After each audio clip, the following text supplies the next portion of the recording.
Let us look at the demonstration for multiple catch blocks as well as nested catch blocks. So here I have a main method. I will take the same example what I have shown you on whiteboard. So I will take an array. I will take some values like 30, 20, 10, 40 as well as last index I am taking 0. So first four values are non-zero and the last value, that is at index 4, we have value 0. So first of all, let us divide two numbers, okay, where there is a possibility of division by 0 result. So I will divide a of 0 divided by a of 1. So that is 30 divided by 20.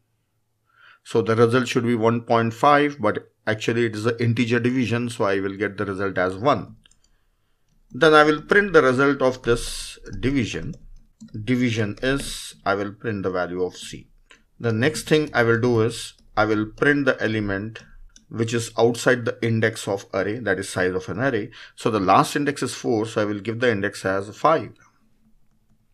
Okay, so that's all. I am doing two things here. I am dividing a of 0 by a of 1 and printing the result. And after that, I am printing a of 5. Okay.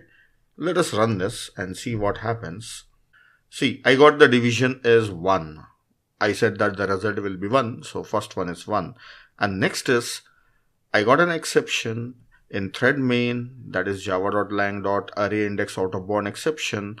And it is happening in line 12. So it is happening in line 12 of main method, this one. So this is causing an exception. If it is not 5, I will change it to 3. So it will work perfectly. Everything works perfectly in a program. So I got the value 40, that is at index 3. So I am doing two things here where there is no error. Now, I will intentionally create an error so that we can handle exceptions. So at this place, instead of division of a of 1, I will say division of a of 4. So this will cause an error. Yes. It's a arithmetic exception, that is a division by 0 exception. So I should handle the exception. If there is any exception, I should get a error message, proper error message, and also program should smoothly continue and terminate successfully. So it should print by. Like in the previous example, I was printing by to prove that it has executed successfully. So this should be printed, means program is executing till the last statement. So here we saw that we were getting an exception. So I will write down this inside a try block. Okay. So this is inside try block. So these statements, all these three statements, I will write them inside try block. Then end of this try block, then I should catch. I should catch exception. So what is the first exception? That is arithmetic exception E.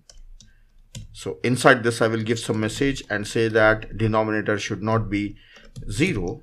Right? So this is the first exception. Then I should handle one more exception, that is array index out of bound exception.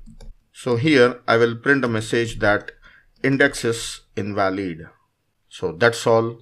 Now you can see that inside the try block I have written two set of statements where there is a possibility of exception, and for each type of exception I am handling a catch block separately. So these are multiple catch blocks. Different catch blocks are there. So for one single try block, we can have multiple catch blocks. If I run the program now, in this statement, it will cause an exception. So it will display this message, denominator should not be 0, and then it will print by. See, I got a message, denominator should not be 0, and also I got a message by. If I change this index to valid index, I will take it as 2, a of 0 divided by 2. So I should get the answer as 3 because 30 divided by 10 will be 3. Then here, instead of a of 3, I will print a of 5.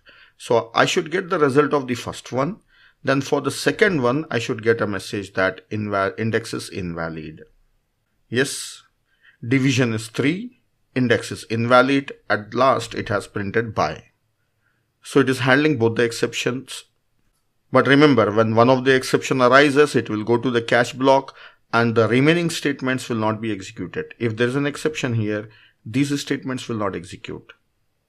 If there is an exception here, then it means already it has executed these two statements. So this is how we can have multiple catch blocks. As many catch blocks as you want, you can have. but you have to take care of hierarchy. So that I will show you in another video. Now next we will see nested exception. So inside a try, we can also have a try and catch again.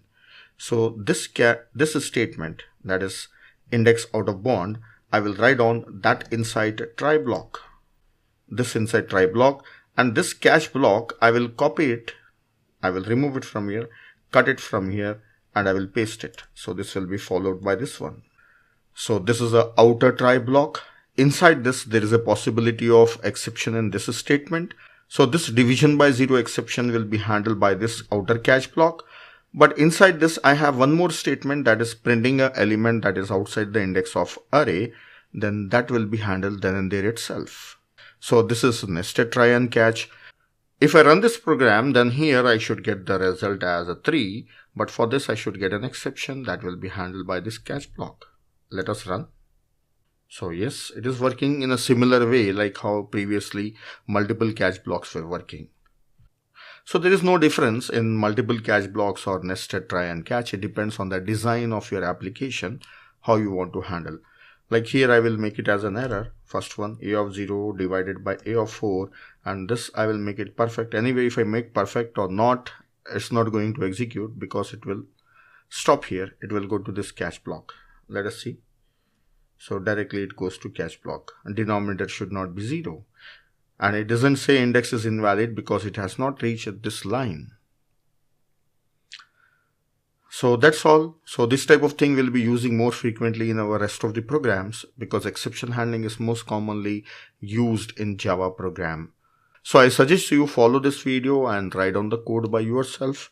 You should be familiar with this one. So that's all in this video.